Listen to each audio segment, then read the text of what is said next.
All right, y'all. This is part one of the podcast. I guess you could call it a podcast of me opening up on the man, the myth, the legend, the man behind Rooster, Roger Watson Arthur, Rooster the GOAT, a man of many names. All right. I've started this over about 3 times. For one, it was emotional. For two, I had to think about some people that I haven't thought about in a long time. Not because of something bad. It's just when you lose parents or family members, you get busy with the people that are here that you just don't think about the ones that are not here anymore. So I went down a road I haven't been down in a long time, if that means anything. And for those who know what back home is, and they use that phrase, back home, and you go traveling down them old back roads, you get overwhelmed with emotions. So that's what happened. And for y'all know me, I put everything into everything I do. So when a person does that, they can really open up to the feeling, and they're susceptible to sadness. And it makes it very vulnerable. And I guess that's why a lot of people go, I ain't gonna think about that. Because they know the monster that they're about to unleash. And some people just don't want to face it. That don't make them weak. In one aspect, it may make them wise. But in another aspect, they're not allowing themselves to feel. And I'd rather be somebody who feels, whether it feels bad, whether it feels good. Because to me, if you numb yourself to the point that you can't feel sad, then you'll never be happy. Because the only way you're truly going to appreciate losing someone is if you truly appreciate loving them. So with all of that being said, that's what delayed this. To ask myself, who is Rooster? Rooster used to be Roger Watson. And I say used to be because I spent 90% of my life as Rooster. So think about that.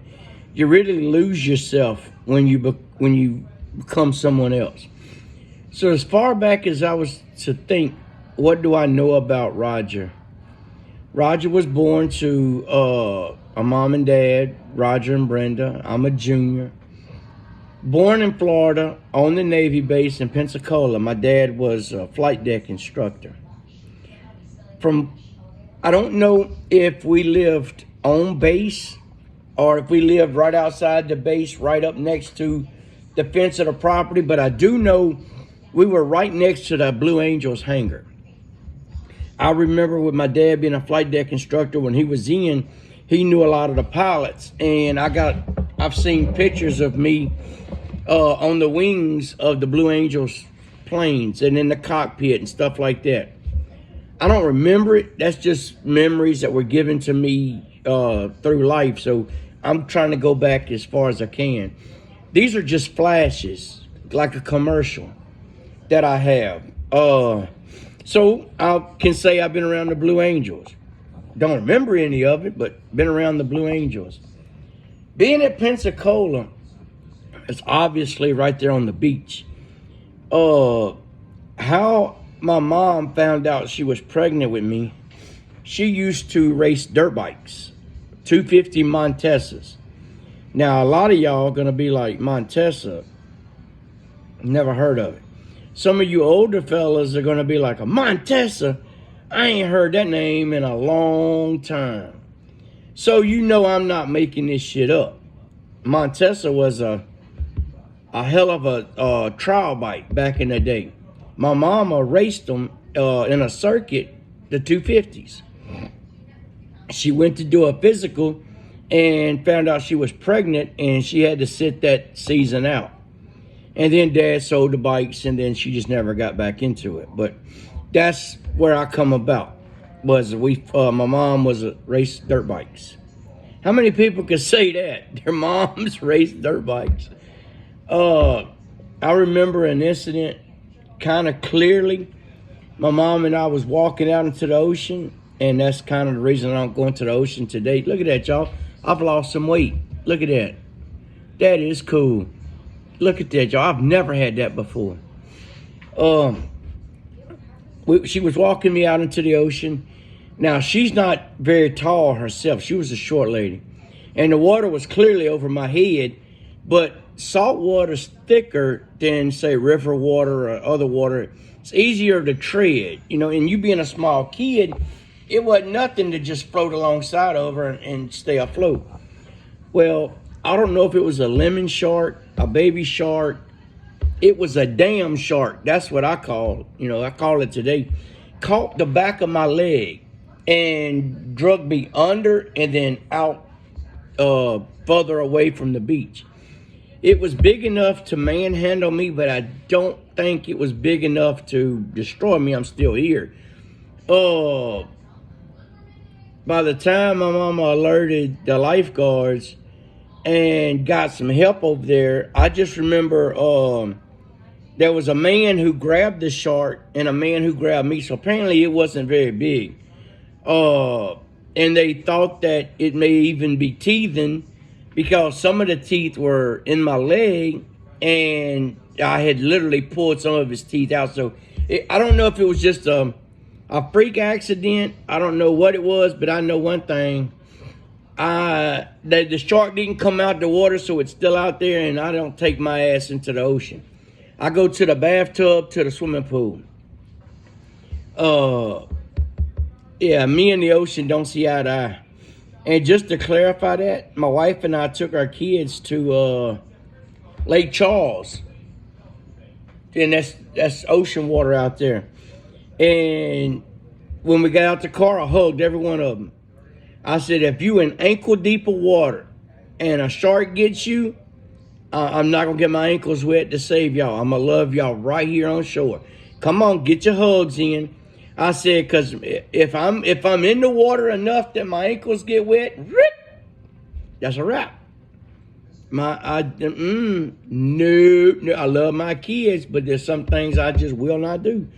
And my kneecaps are the only way my knees are going to get wet in the ocean is if you push me down. And that's because my ass is too fat to get back up. So, But, my dad got out the Navy. He moved to Lafayette, and he worked for Hooval Bakery. It was, he was maintenance. And he worked there until they sold. I think he worked there for a few years. And they sold it or took over new management or something. Well, he went to Department of Corrections. And we moved to Homer, Louisiana. And I went to school there. And that's when everything in their life kind of went down. They fought a lot. They, is that here? They fought a lot. They, the fights just got worse. They got uglier. My mama had my sister. She's 2 years younger than me. I don't know. They just fell apart. We had money, so it wasn't an issue. My mother went to work at Walmart. She was one of the first groups of CSMs that clipped the string with Sam Walton and opened up the first Walmart in Homer, Louisiana. And I thought things were great from a kid standpoint. And here's where it gets dark, y'all, so bear with me.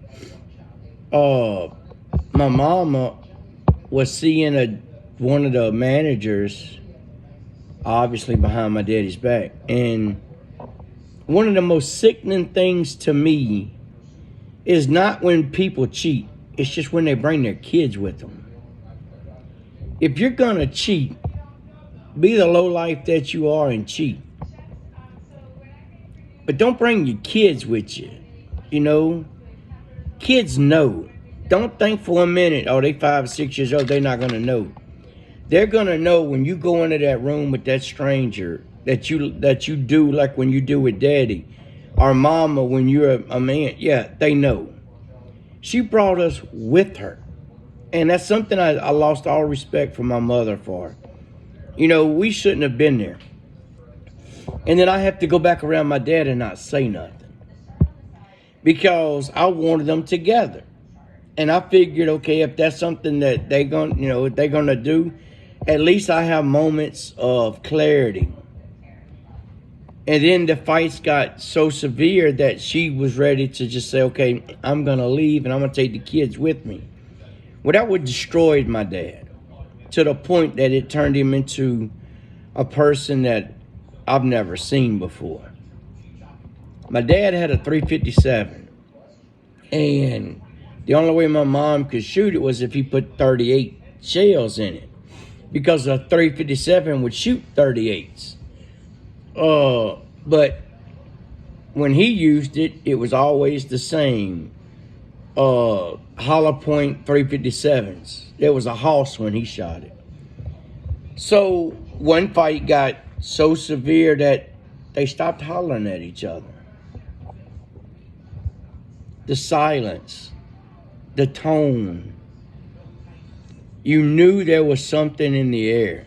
I'm in my bedroom, my sister's in hers, and they're arguing, but they're not hollering. They're not fussing. There's not stuff being thrown at each other.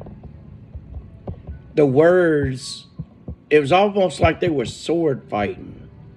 The words were just one hateful comment after another. And you could tell that with every word, the cuts were getting deeper, but nobody was hollering. So I knew something just wasn't right. So I got up and I was going to go into my sister's room, and we had a thing where me and her could put our backs to each other and we would be invisible to the sounds, now granted, if I'm 5, she's 2 years younger than me, she's 3. But we had this thing where when we didn't want to hear them argue, we'd put our backs to each other, interlock our feet, and we would be invisible to the pain. But when I opened the door to go into her bedroom, my dad was standing over her with a pillow on her head, and that gun was to her head. And I said, Daddy, what are you doing? You know, Daddy. And I touched him on the arm. And he was like, oh, man, you know, I don't remember word for word what was said, but I just played over and over and over in my head. But to get the point across, it don't matter what he said. You know, it don't matter how he said it. The scars will always be there. And he basically said, I wanted to do this before I woke you up.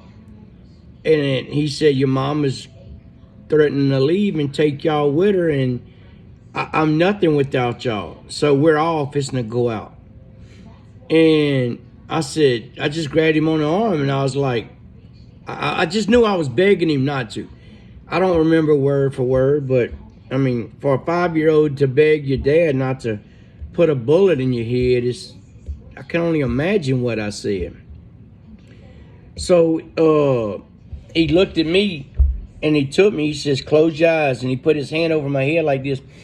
And the barrel went into my mouth. And my mouth was so small, and I was so small that the sight on the tip of the barrel scarred the roof of my mouth. The scar is still there. It cut deep. And when he seen the blood coming, because he scratched my mouth, it only made him want to take the pain away. The taste of gun oil, I've never got that taste out of my mouth. The taste of the oil from that stainless steel barrel, I've never gotten the taste out of my mouth. When he seen the blood, he thought he hurt me really bad. And then it only made him want to finish the job. So I pulled the gun out of my mouth, And I was like, Daddy, just leave and take us with you. Just leave and take us with you. So I thought we was about to be out. I thought that gun was about to go off. So I crawled up in the bed next to my sister and I put the pillow over her head. And I just start humming, start humming so she would focus on me and not what was about to happen. And then all of a sudden my dad just went out of the room, and I guess for a few years after that, I was just numb to life. I mean, I was almost shot in the head by my dad. If that don't screw you up, the fights continue. They never separated. The fights, I don't say the fights got worse. They would calm down and then get back, and then calm down and then get back. And I remember it was getting time for me to go to school. Homer, Louisiana was my first elementary school. And man, when I tell you life was good, life was finally great. I was good in school. I was good in math. They used to have these things.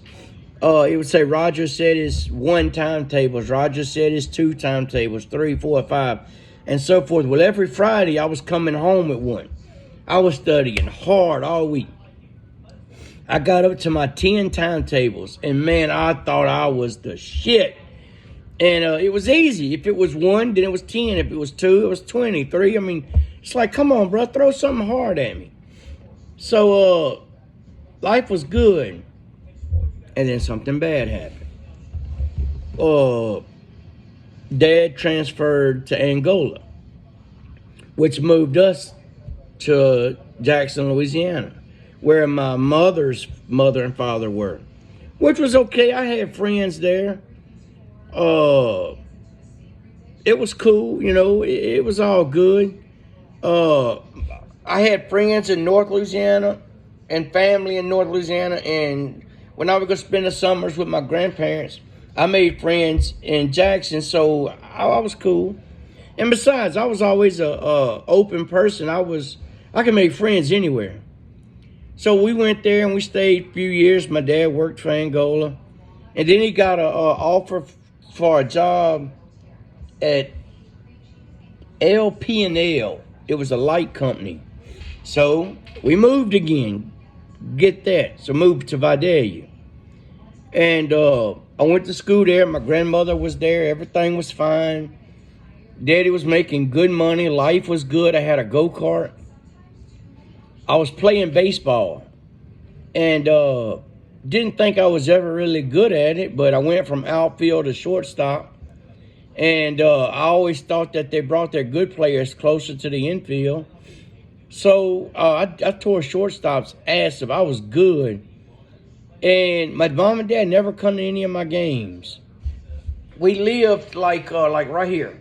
Walk to the end of the stop, or from stop sign to stop sign. We lived in the middle of the street. We lived in the middle of the 2 stop signs. If you go to this stop sign, cross the street, there was the ball field. So we lived like right there. The school was on the street behind me. The ball field was right there.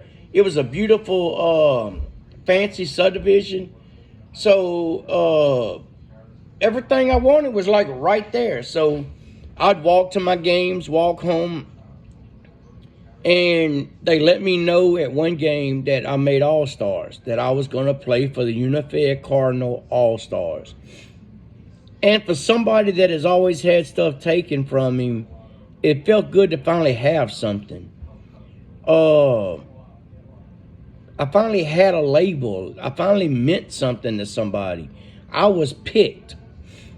So my dad and my mom showed up in my uncle's truck. And it had a lot of furniture. It had everything we had in it, whether it was furniture or not. And I knew then something wasn't right. Either they were fixing to leave each other, or we was fixing to move or whatever, but I had good news.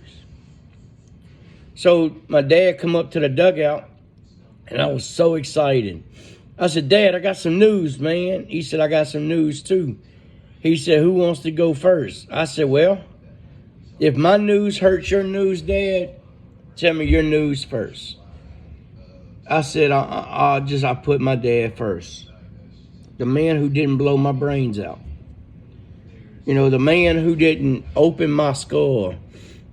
I said, Dad, if my news hurts your news, just tell me your news.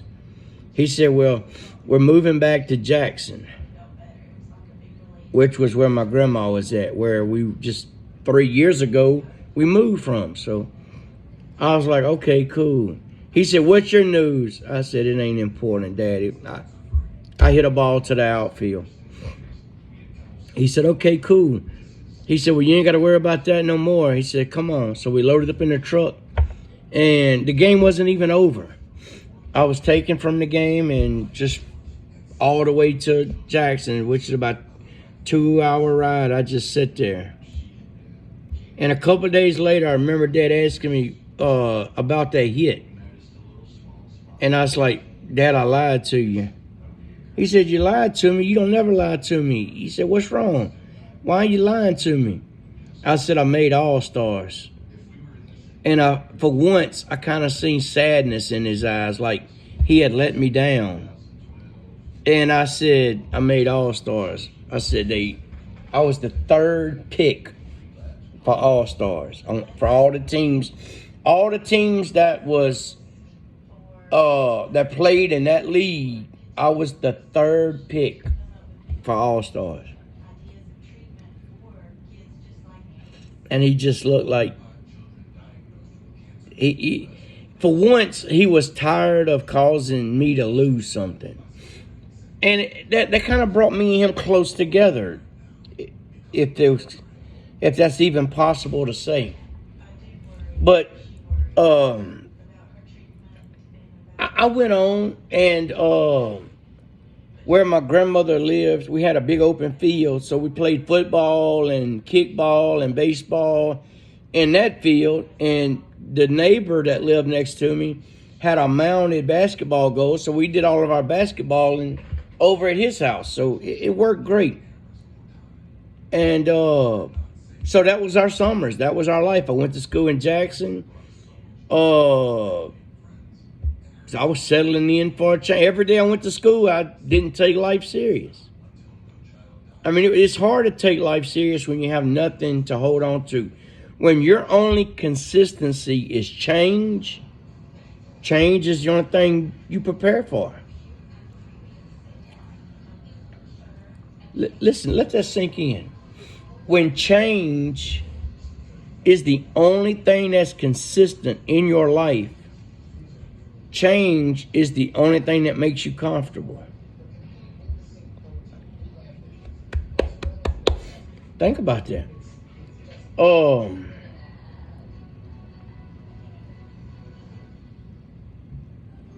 While we were in Jackson, that's when I met my wife that I'm married to now.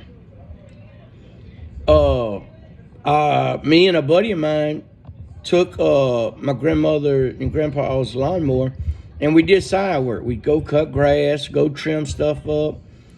And there was a man who moved in across the street, and he didn't have any kids that I thought of. He moved in, and he worked all week, and he went somewhere on the weekends. We never seen where he went or what he was about. So one day he come in Sunday evening to start his work week.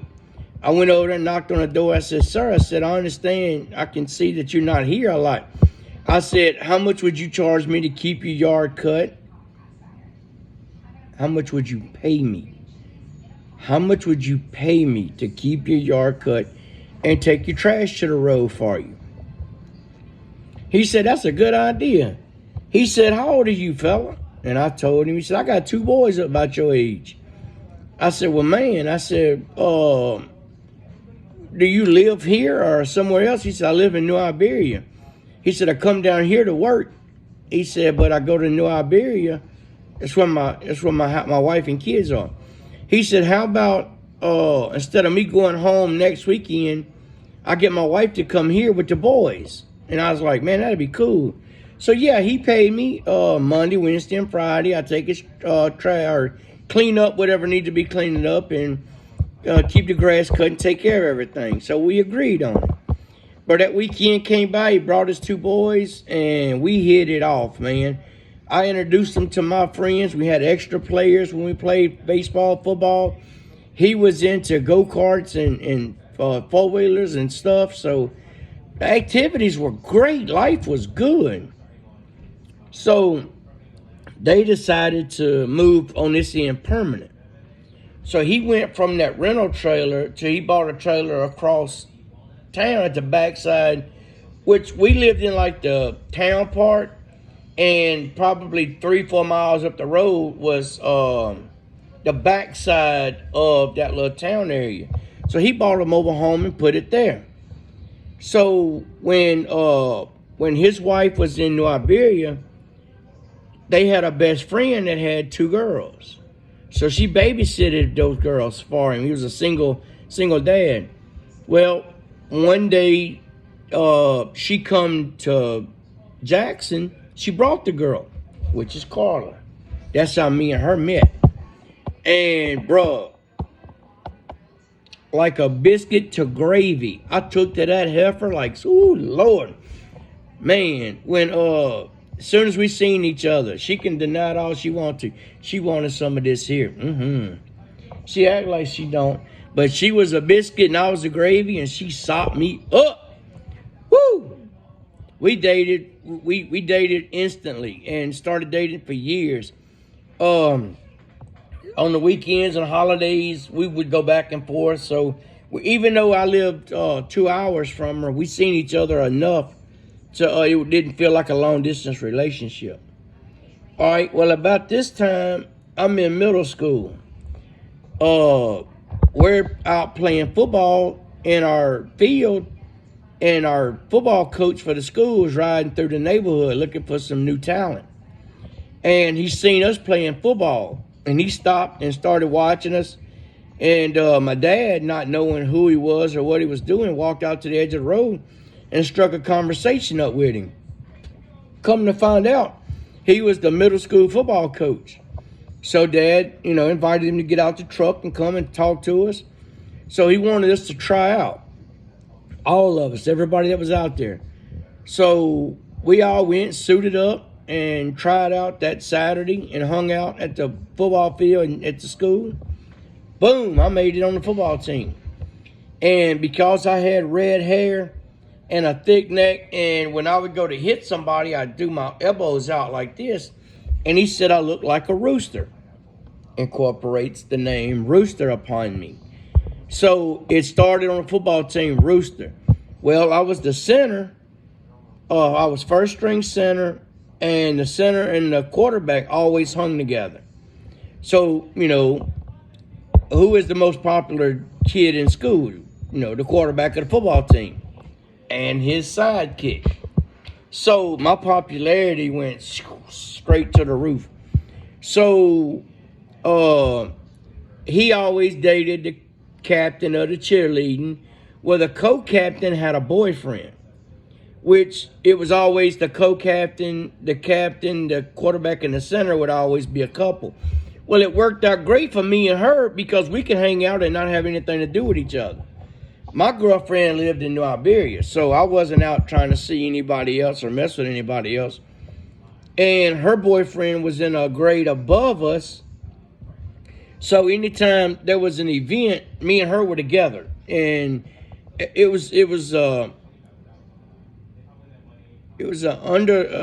understanding we all had that for the role we were together, we did everything together, but it was friends, just close friends. I finally felt like I was a part of something.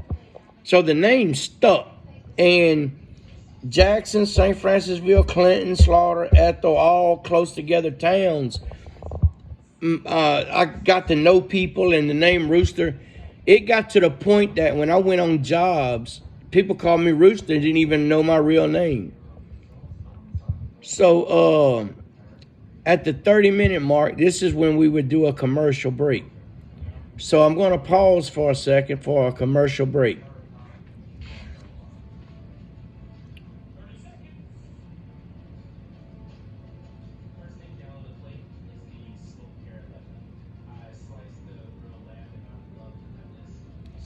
All right. During that time is when a commercial would have been inserted. All right. Now, so I went through my teen years. I was fighting in school. Not because I was a bully. I was actually anti-bully. We had a bully that was on our hall, and I started noticing that when he would step out on the hall, kids would just scatter, and he would start picking on people one at a time. So I was like, okay.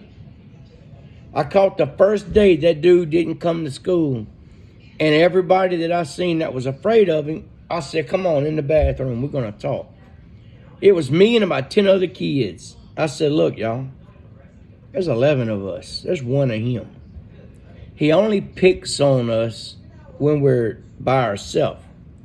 We're finna create the buddy system. Never be by yourself. He will not mess with you when you 3 or 4 people deep. I said, and I got another plan. If that works, we're going to hem him up in the bathroom, and we're going to take turns beating his ass.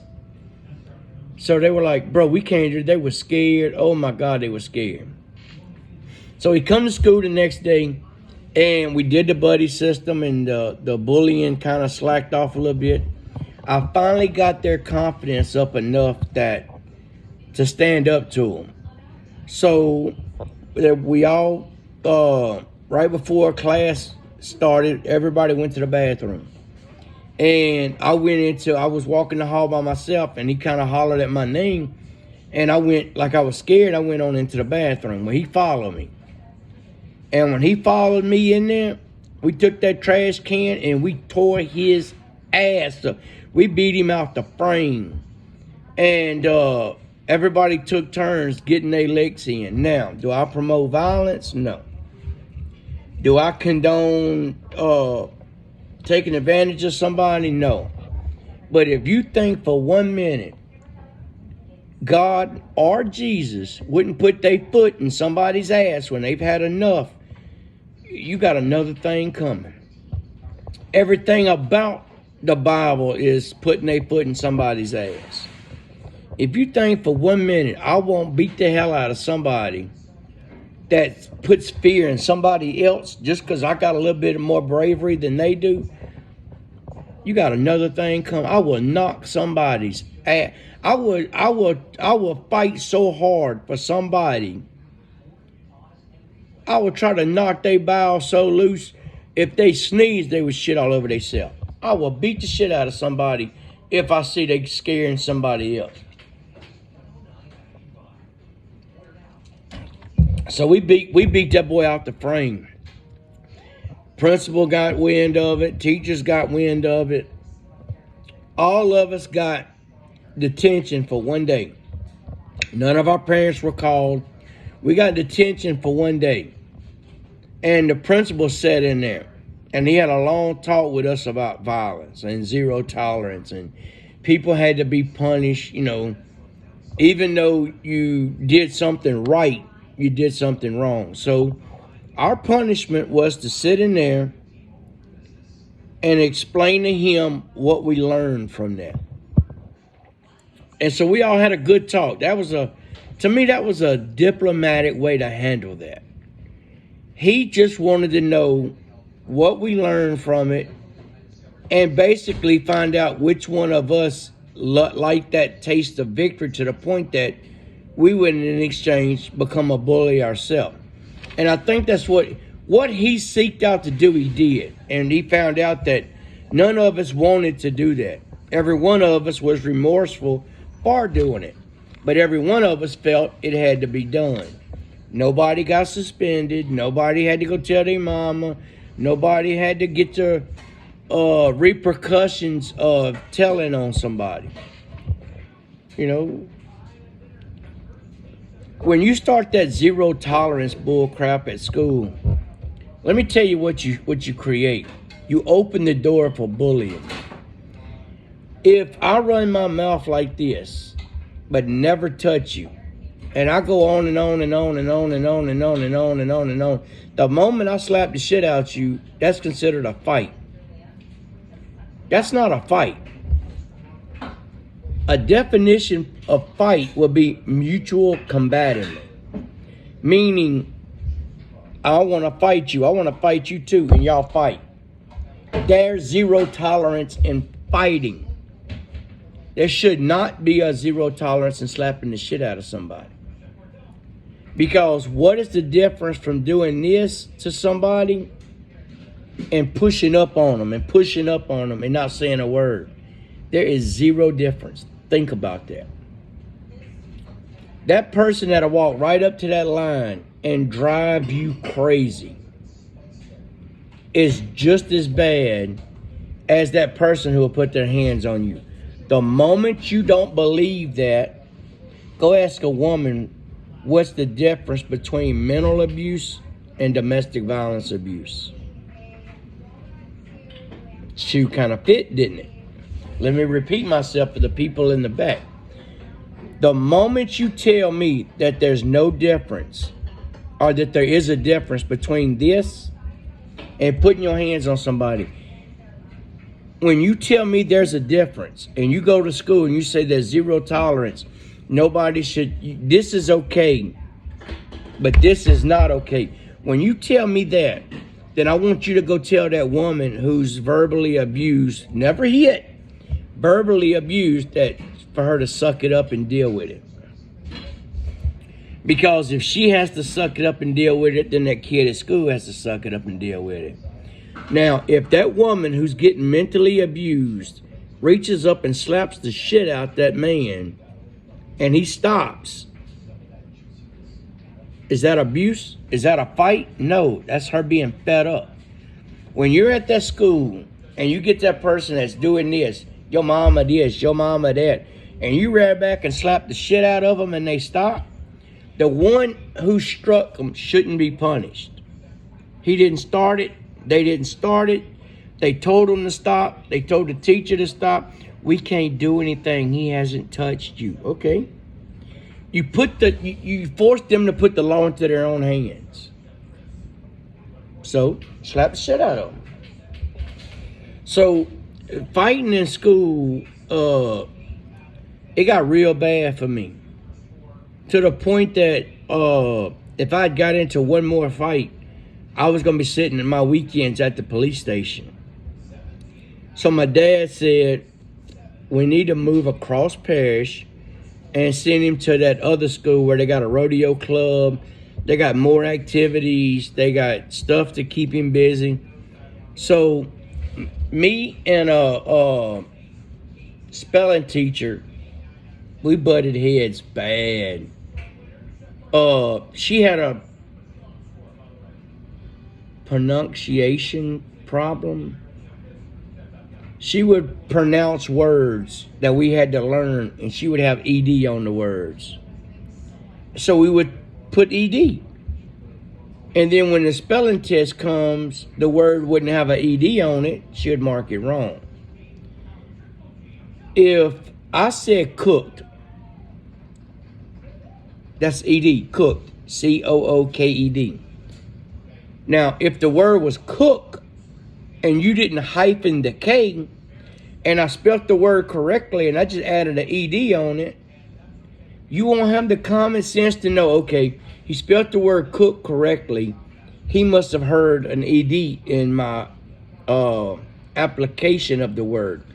Make the word right.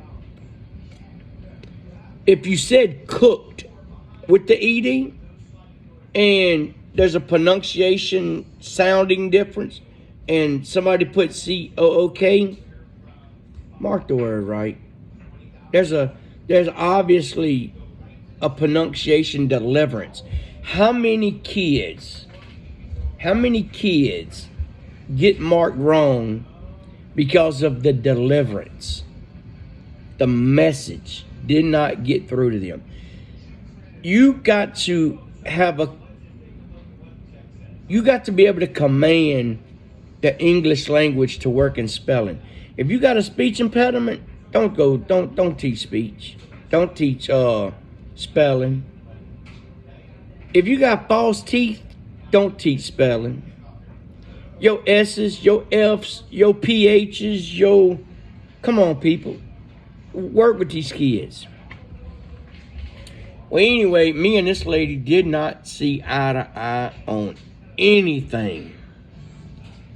And I made a comment that could have sent me to prison for a long time.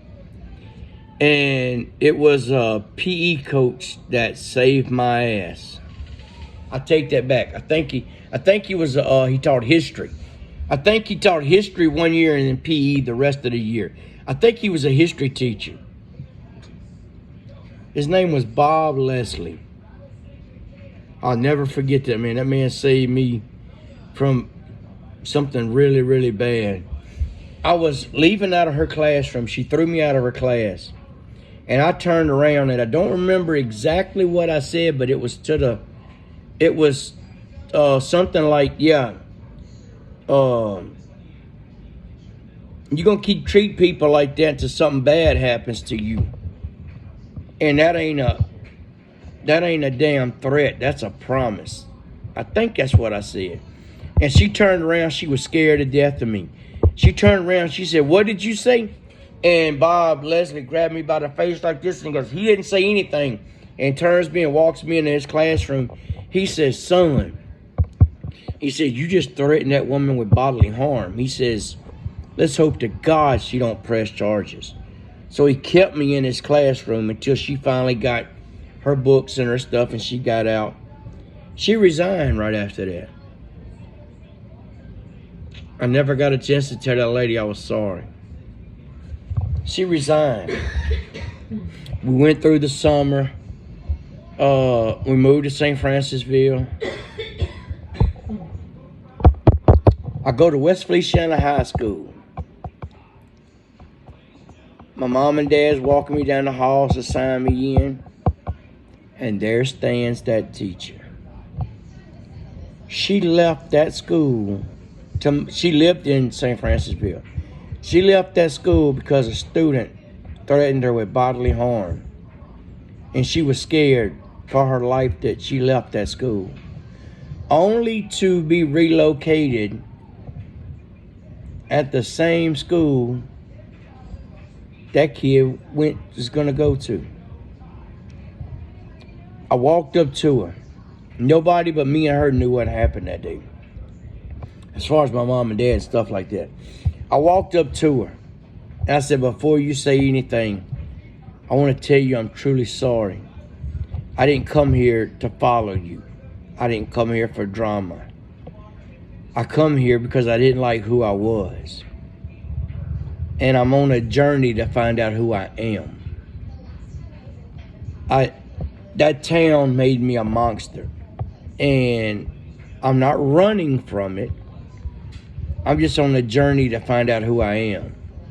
She says, "You come with no drama? You want to make peace?" I said, "Yes, ma'am."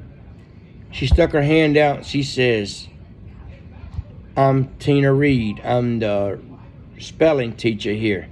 I said, "Well, I'm Roger Watson. I'm a new student." And there was no more drama between me and her. And it just, that woman could have did something to me, yeah. But I missed that teacher, man. That teacher was awesome. I went through St. Francis. I went through, I think, the 7th grade. I was a year and a half behind, or a year behind. My dad got hurt. He was working for a tree company.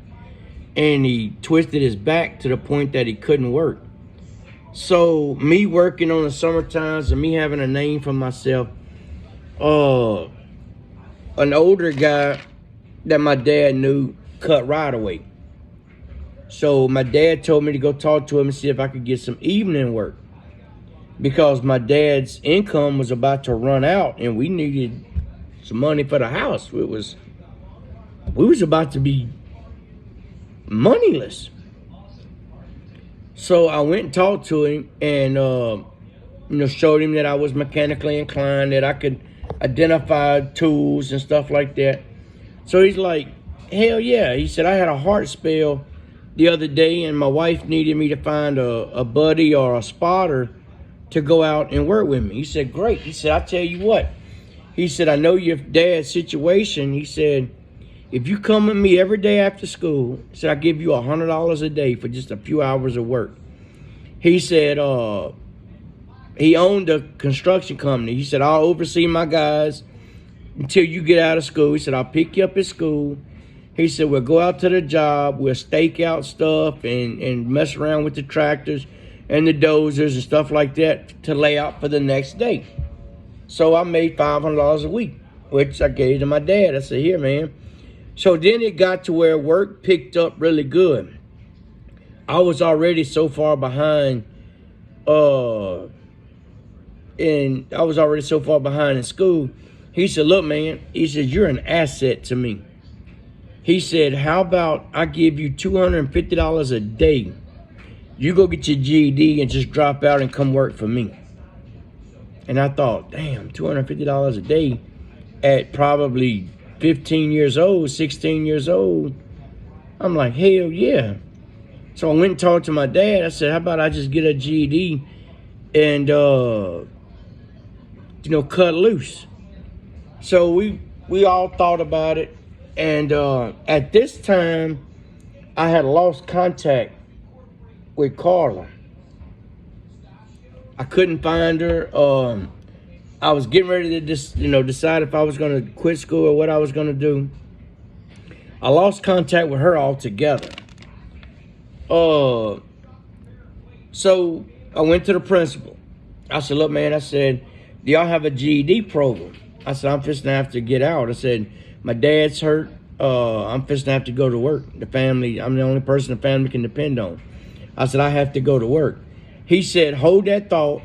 He said, let me get with some people and I'll get back with you. So he come to me with an offer that was the sweetest offer I ever heard of in my life. He said, we're starting a program in Louisiana. It's going to be called like an early exit exam, where it's like a hardship diploma. It's not a GED, but it's a hardship diploma, which would allow us, a kid that has no intentions to go to college, to graduate with a high school diploma to stop the dropout rate. It will help. You're still dropping out. You're getting an early exit exam, but you're not on record as a dropout. You're on record as an early exit exam. So I was the poster child for St. Francisville. I was going to study for 6 weeks, take my GED test, and if I passed my GED test, I could go and take the early exit exam. The reason they did it like that was if you failed the exit exam, then you fell back to a GED. And then you just graduated with the GED. But if you passed the early exit exam, then you graduated with the higher of the two. So in 3 weeks, I was ready to take the test. I was like, look, man, I studied. I'm ready. So they went ahead and gave me the GED test. And I passed it. I aced that damn thing. So they set up a date and they let me and 5 other kids go that had passed ours and go take the early exit exam. I aced that bitch. Graduated with a cap and gown, a ring, walked down the aisle. Great. I'm done with school. I go back and I work with the old man all that summer, all that next year, made serious bank. Well, the man passed away. And it was written that a dozer, a truck, a company truck, a dozer, trailer, and a truck to pull the dozer was going to be given to me. And 10% of that company was going to be given to me. But the boys found a way around that, cut me completely out, busted the company up, and sold it. The man wasn't even in the ground yet. Grass hadn't grown on him. And them boys totally destroyed that company. They sold stuff. They sold tractors. They sold everything. So I went to work for Barber Brothers Construction Company. And if anybody knows anything about PSI pavers, they paved 2 lanes of highway at one time. I used to drag mats for that paver. While I'm kind of broad across here and kind of big, I used to drag the mats. 2 of those tracks used to stay on the concrete that you've already poured, and the other 2 tracks stay on the ground. Well, those tracks can't get on that fresh concrete. They got to run on conveyor belt mats, big, about 10 or 12 foot long mats, and they're about 2 foot wide. So I had to drag them to the front because you only had like 5 mats, and you had to keep bringing it to the front as that track went on that concrete. So I managed to get me I found an elderly man selling a Ford Ranger for $1,000. And I went to him. I said, look, man, I said, if we bump it up to $1,500, would you allow me to pay you notes on it? I said, $200 a week for 5 weeks or until it's paid off. I said, that's for $1,000. I wanted to pay him extra. He said, I tell you what. He said, you got a job? I said, yes, sir. He said, let's go see my wife. She works at the town hall. Let's get a little letter drawn up. You go ahead, you get the title and all straight. Get everything in your name. I'm going to put a lien on it. He said, but let's do it for $1,200 instead of $1,500. I said, awesome, that'll work. So I started paying on it. Everything was great. I could afford the insurance on it. It was a V6 automatic, sweet Ford Ranger. My dad said, I'm going to take you somewhere. These are places I don't want you to go, and I'm going to show you why. So I got in the passenger seat. He took me to different parts of town. He showed me that my truck was so light, don't go where all the other guys go in their big trucks because my truck could get stuck. Don't go by the mat field because I don't have no ass in weight. And if some bad stuff happened or if the river come up, I wouldn't be able to drive fast enough to get out of there. And then he took me down this old gravel road that shortcutted Zachary and Baker. A lot of it was a straightaway. Big, wide gravel road. But then there was some bad curves in it.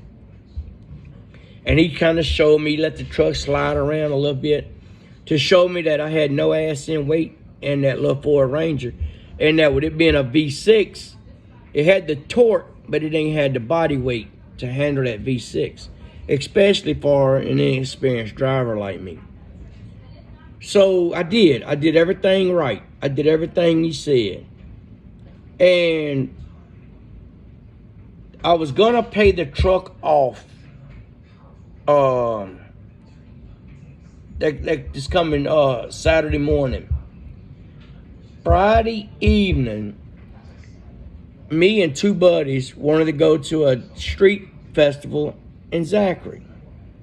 We all got off of work late. We were running late. We was trying to get situated. It was just one thing after another. We almost said, forget it, we ain't going.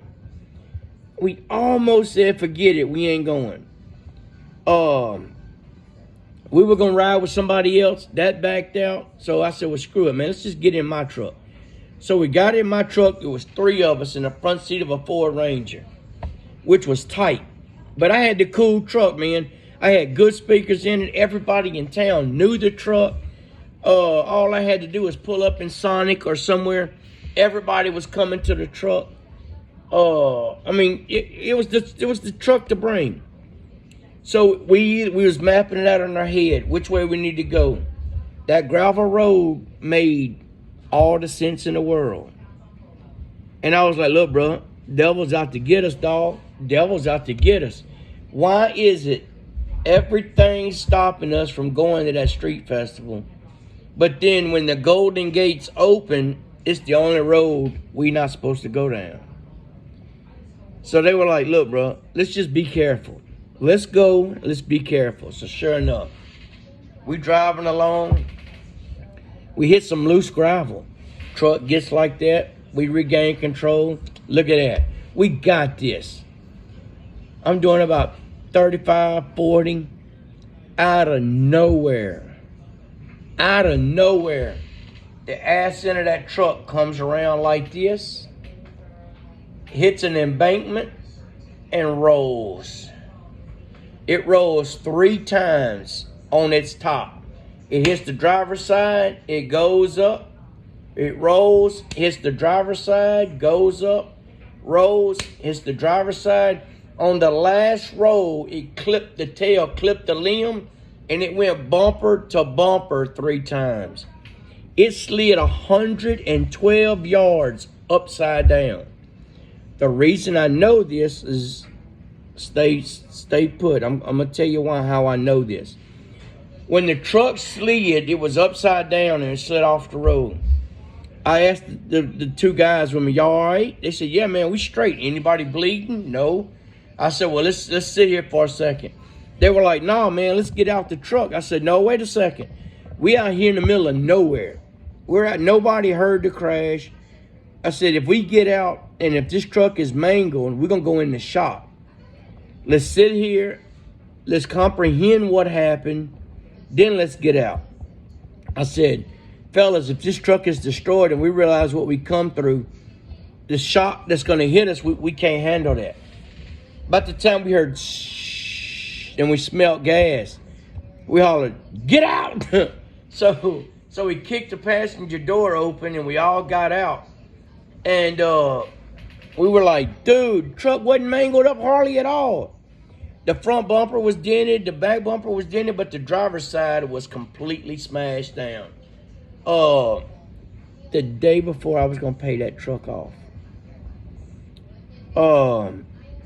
So I was like, all right, y'all stay here. I'm gonna hitchhike back to where my dad's at and get them to come help us turn this truck over. So they stayed with the truck. I walked all the way down that gravel road till I got a ride to where my dad's at. Well, by the time I got back, my uncle and them traveled that road a lot with their 18-wheelers. They seen it. They knew the truck, so they went and got a tractor. Because like I said, we all live like right close by. By the time my dad and I got back, they had done took a tractor and turned the truck over. So we took it and drug it to my house and put a cover over it. I mean, I almost killed them 2 kids. My 2 buddies almost killed us all. And then we left the scene of a wreck. So, I mean, that's what rednecks do, but that ain't what normal people do. So we drug the truck back to my house. But boy, when I went to pay for it that next morning, I wasn't in it. The old man said, why are you not in your truck, dude? This is the day to celebrate. And he just kind of looked at me. And my dad said, tell him where that truck's at. I said, well, there's pieces of it all down the gravel road. The old man just dropped his head. He said, do you know how many trucks that gravel road is taken from, fellas? And he almost didn't want to take the last note. He's like, how bad did you mess it up? I said, I totaled it. He didn't want to take it. I said, no, I got to pay this. I said, from what my dad has taught me, you don't want to have an open debt in your life. The man didn't wreck the truck. I did. So I paid him that last note. And then I went home and sold the engine and sold parts of the truck. But, y'all be careful what the devil takes away from you. The devil will take a lot of shit away from you. We almost been on here an hour, y'all. Yep. All right, y'all. I hope y'all willing to stay tuned. We're about to hit the 60-minute mark, with 60 minutes is an hour. So, y'all stay tuned for more. 2 for the love, 1 for the lost. Stay sexy, everybody.